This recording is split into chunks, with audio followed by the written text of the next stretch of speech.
Bonjour, je me présente, je m'appelle Anilou. Suite à mon dernier tirage, Comment l'âme s'incarne, Jacqueline m'a envoyé un commentaire très intéressant, enfin une expérience qu'elle a eue. Elle a assisté à une conférence d'une astrologue qui a expliqué que le cordon ou la corde blanche était coupé 15 jours avant le décès, quelle que soit la cause du décès. Alors elle pose la question, quelle est cette corde qui relie l'âme à notre corps? Alors j'ai jamais entendu ça, mais elle a dit qu'elle l'a vécu, elle a eu ce pressentiment et effectivement 15 jours après, la personne s'est suicidée. Alors c'est très possible étant donné que le dernier tirage m'a fait comprendre que l'âme, c'est ce qui nous anime, on dit bien âme, qui nous anime. Ça peut être peut-être l'anima aussi, bon ça c'est encore autre chose. Mais j'ai bien envie de faire ce tirage qui m'intrigue et je trouve par des expériences personnelles qui ne ressemblent pas vraiment à ce que raconte Jacqueline, mais il y a des choses qui coïncident. Voilà. Donc merci Jacqueline pour cette merveilleuse expérience que vous m'avez apprise. Et je vais poser la question, y a-t-il... quelle, est, quelle est cette corde qui relie l'âme à notre corps? Non, je vais poser la question de savoir s'il y en a une. Hein. On n'affirme rien. Enfin, alors, y a-t-il une corde qui relie l'âme à notre corps? Y a-t-il un cordon? Alors, je pense un petit peu au cordon ombilical. Hein, c'est le lien de vie entre la mère porteuse de son bébé. Hein. Sans le cordon ombilical, l'enfant ne peut pas croître. Et peut-être que c'est, point de vue spirituel, un peu le même principe. L'âme qui entre dans le corps du fœtus lors de la première pulsation de son cœur, installe peut-être également une corde blanche ou un cordon du même style qui nourrit l'être humain, enfin qui l'anime, qui lui permet de vivre. C'est la vie. Donc, y a-t-il un cordon qui relie l'âme à notre corps durant notre vie? Alors, y a-t-il un cordon qui relie l'âme à notre corps et pourquoi? Pour quelle raison? Alors, y a-t-il un cordon qui relie l'âme à notre corps pour quelle raison? Et un petit peu voir si les cartes peuvent m'expliquer un peu plus. Alors, je retourne la coupe. Alors, il y a le gui. Le gui, c'est de l'ordre du soin avec le clocher. Le clocher, c'est... on entend. C'est du bruit. Ok. Alors, je vais retourner les cartes. Il y a la hache. Alors ça, c'est plutôt une rupture, hein, avec la grange. Alors, la grange, c'était le patrimoine.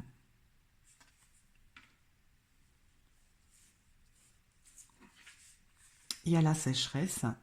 Alors ça, il n'y a rien qui pousse dans cette carte. Hein, c'est insuffisant, la terre est craquelée, il n'y a rien qui vient. Pas du tout productif. Et il y a le violon. Le violon, on se plaint, c'est des plaintes, des regrets. Il y a les orties, donc ça c'est irritant. Et il y a les corbeaux. Les corbeaux, ça peut symboliser l'incarnation. L'incarnation de l'âme. Alors, il y a beaucoup de cartes sombres, hein, je trouve. Alors, ma question était de savoir, y a-t-il un cordon qui relie l'âme à notre corps quand elle s'incarne? La coupe me dit que c'est une sorte, pour se préserver. Le clocher, c'est... Alors le clocher, quand la cloche s'active, tout le monde l'entend, hein. Alors, il y a une rupture concernant... Alors, la grange, c'est un patrimoine, c'est ce qu'on engrange aussi, c'est les réserves, c'est le côté terrestre, hein, matériel. Alors, il y a de la terre qui n'est pas du tout productive, qui est insuffisante, et il y a le violon qui est des regrets. Il y a un côté irritant de l'incarnation. Alors, qu'est-ce qu'on coupe? Moi, je pensais plutôt qu'il y aurait une carte qui symboliserait un lien. Mais là, on coupe. C'est-à-dire que la bûche, avant, elle était entière. La hache la coupe en deux. Il y a deux parties. Alors, je vais éclaircir la hache. Il y a les épices. Alors, les épices étaient sorties à la dernière coupe concernant l'incarnation de l'âme dans notre corps. Je vais encore éclaircir les épices. Il y a la femme. Alors, la femme, c'est l'anima.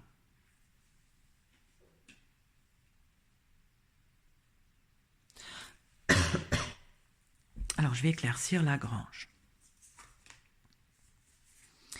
Il y a les feuilles, c'est les expériences passées. Alors, c'est peut-être les résidus qui sont stockés, hein. Bon, je parle du cordon, hein, je parle pas... Mais bon, j'éclaircis encore les feuilles. Il y a la girouette qui évolue.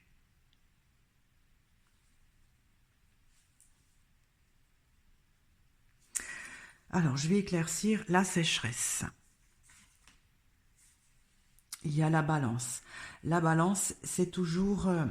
faut considérer la balance comme le seau à remplir. C'est-à-dire, en fin de vie, l'âme doit remplir le seau de nourriture pour le grand tout, qui est représenté par la carte du taureau. Et là, ça ne donne rien. C'est-à-dire qu'on ne peut pas puiser. C'est pas nourri, la terre n'est pas nourrie. Je vais éclaircir le violon. Et il y a le puits. Le puits, ça pourrait représenter la mort, hein. Alors, c'est très noir. Ça ne m'explique pas pour le moment, hein.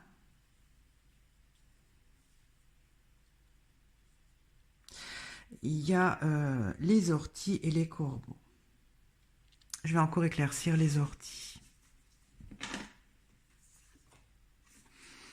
Il y a la coccinelle. C'est une belle carte, hein, de chance d'aubaine. Alors, c'est quoi cette chance? J'éclaircis la coccinelle. Il y a la lune. La lune, j'avais dit que c'était peut-être la conscience. Je parle du cordon, s'il y a un cordon entre l'âme et notre corps lorsqu'elle s'incarne. Il n'y a rien qui, pour le moment, m'indique quelque chose dans ce sens. Alors, je vais éclaircir les corbeaux, qui est pour moi l'incarnation.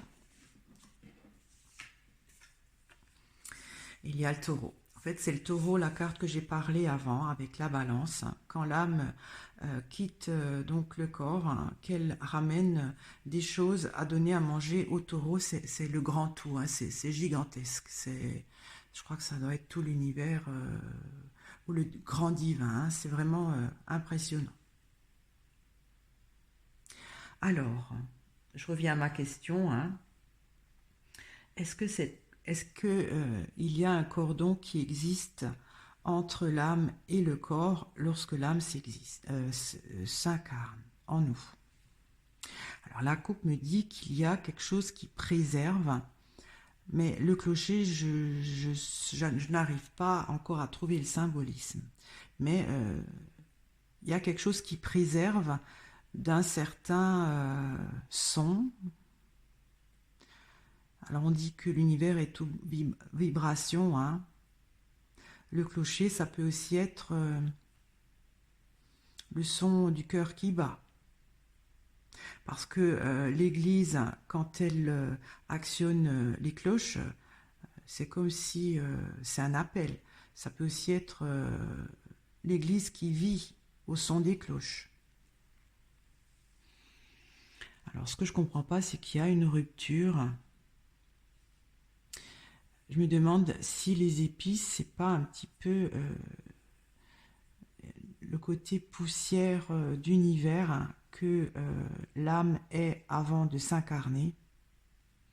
Il y a une coupure entre ça. Alors la femme, est-ce que c'est la femme qui porte l'enfant?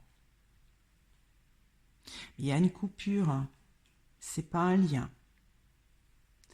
Alors là, il y a la grange, et c'est les expériences passées, c'est peut-être ce qui doit être encore réglé, hein, qui n'a pas été réglé, que l'âme se réincarne, qui a été engrangé et qui amène un changement.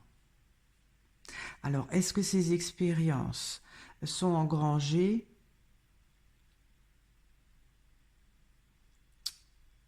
dans le corps de la femme quand l'âme s'incarne dans le fœtus? Mais il y a un vent de changement, une évolution. J'éclaircis encore la girouette. Il y a l'été. L'été, c'est à mûrir.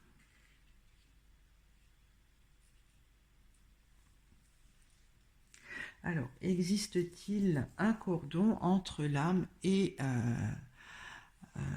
le corps dans lequel elle s'incarne? Je ne vois pas encore de carte qui pourrait indiquer le fœtus. Hein. La femme, pour moi, est la maman, la future maman.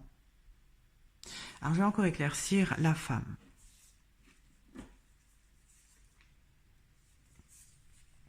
Il y a les allées. Il y a une décision à prendre. Alors ça, c'est... ça devient waouh. Alors, il y a la coupure. Il y a une coupure parce qu'il y a quelque chose qui se sépare.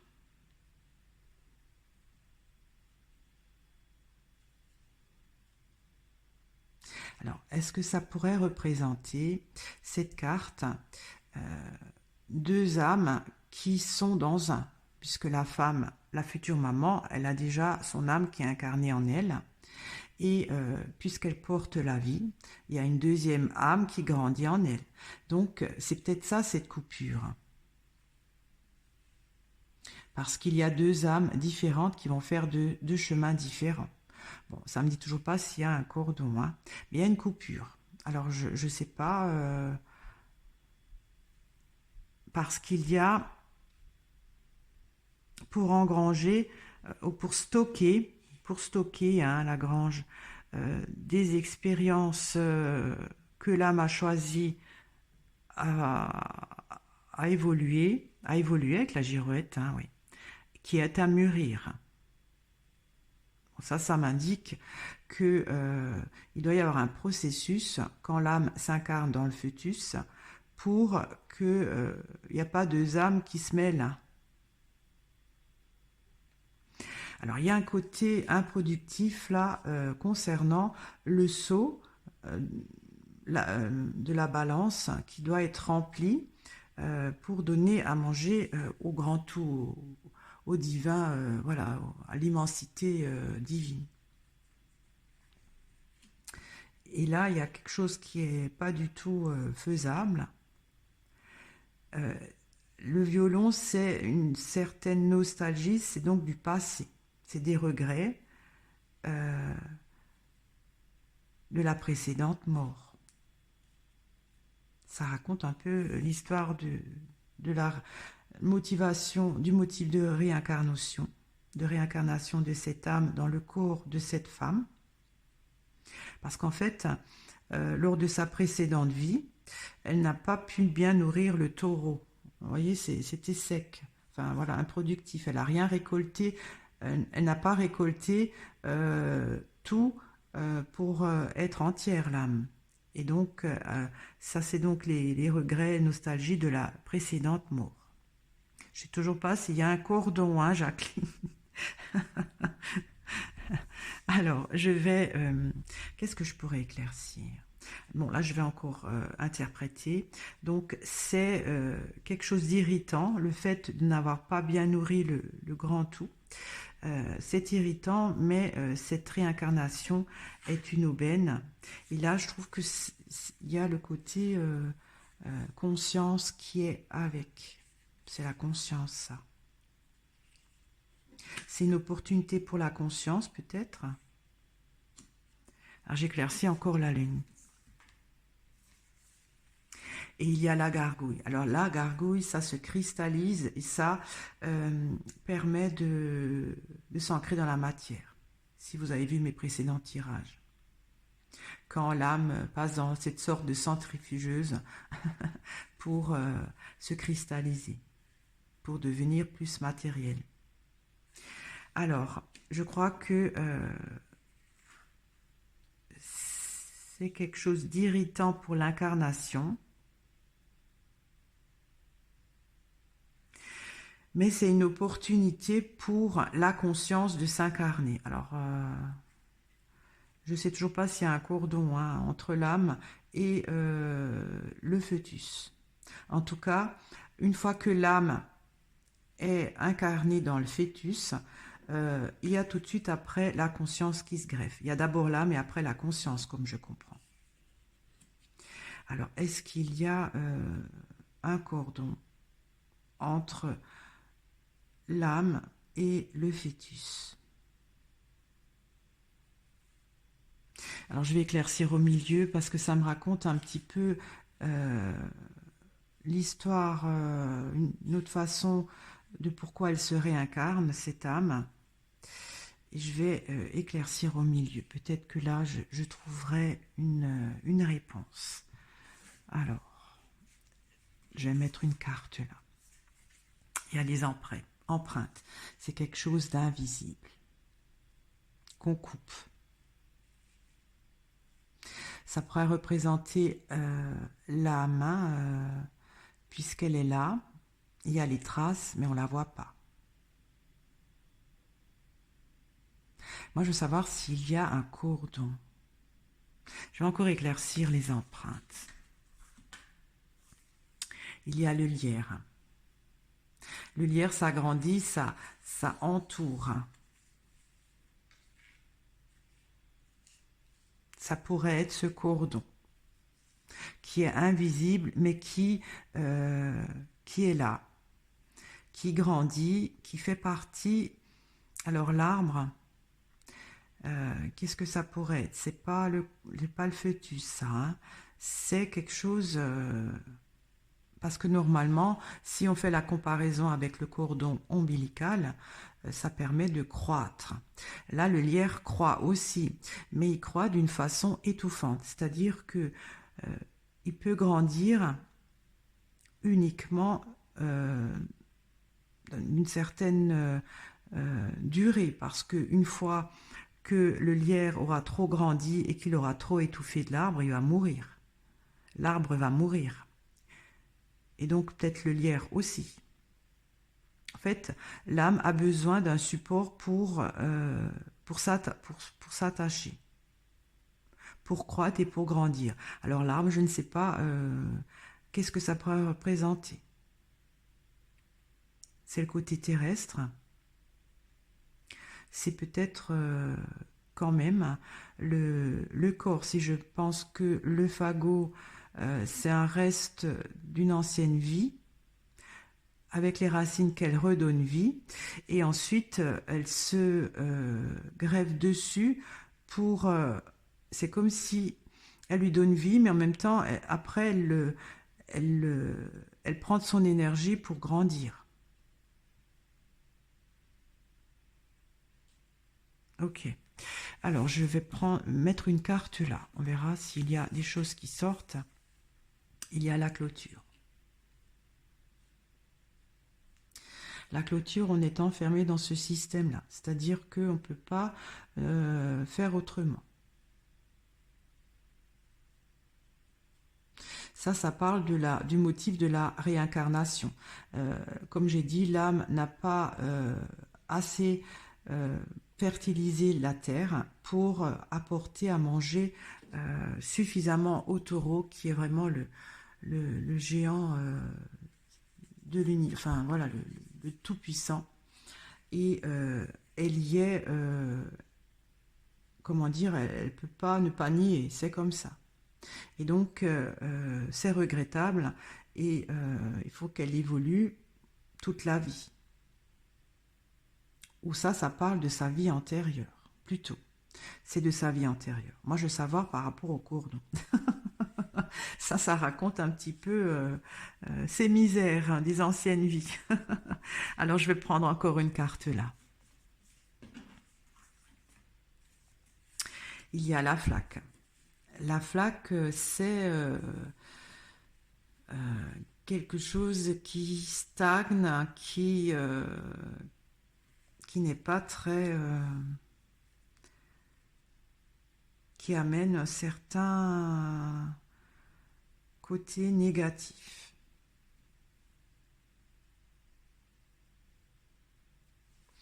Alors, ça c'est l'incarnation qui est nécessaire pour nourrir le divin. Parce que c'est comme s'il doit... que l'âme doit lui donner à manger. Il y a un côté quand même négatif,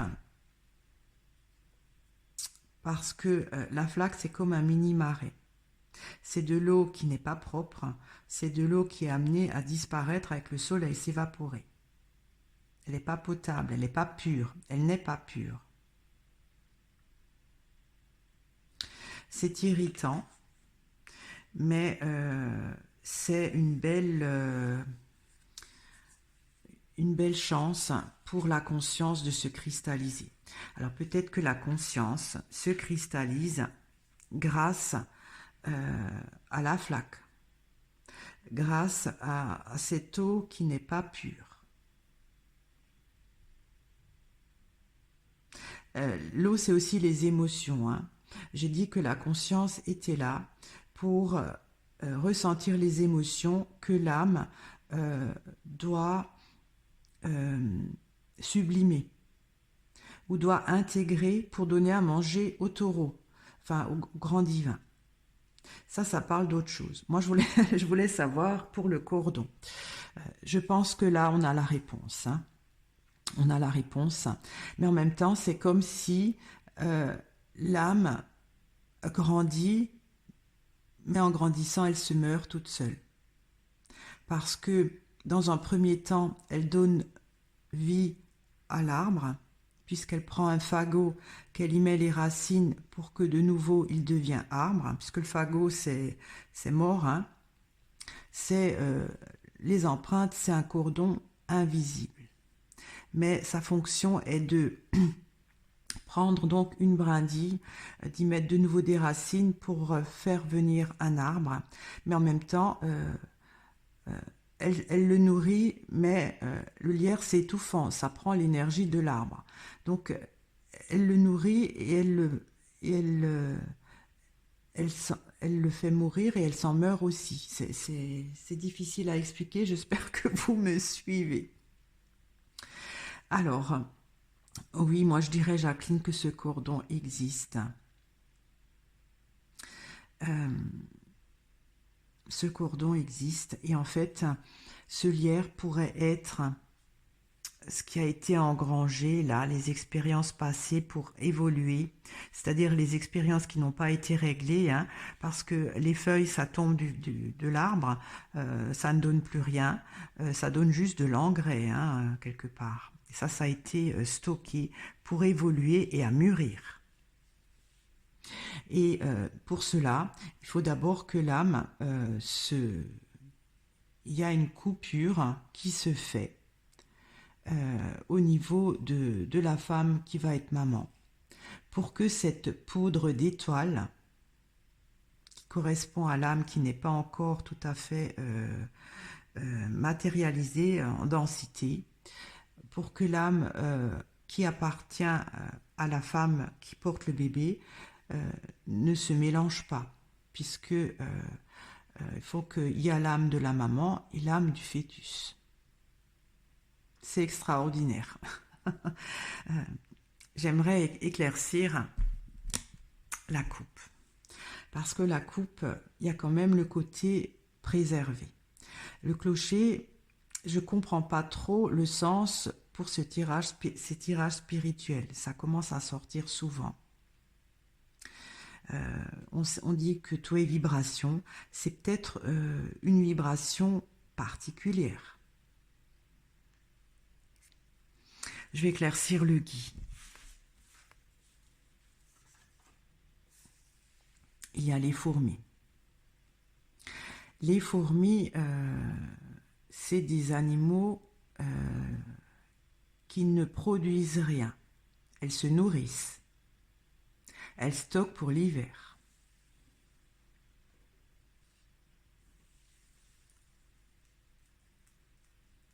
Je vais éclaircir le clocher. Et il y a le lièvre. Le lièvre, on n'est pas là, on ne voit pas. Donc c'est toujours invisible, on n'entend pas. On n'entend pas ces sons. En fait, c'est comme si les fourmis se nourrissent des baies du gui qui soignent pour les stocker. En fait, j'avais dit au début que le cordon ombilical de la maman, qui relie la maman au fœtus, sert à le nourrir, à le faire grandir. Et si je compare ces deux cartes, qui pourraient être le cordon blanc qui relie l'âme avec l'être qu'elle incarne, dont elle s'incarne, c'est relié par un lien invisible qui nourrit aussi, qui nourrit, qui grandit et pas qui nourrit. Enfin, en fait, durant la vie donc du fœtus qu'elle incarne jusqu'à sa mort, c'est comme si les fourmis vont puiser le gui, voilà, de la nourriture pour le stocker. Parce que là, il y a la grange.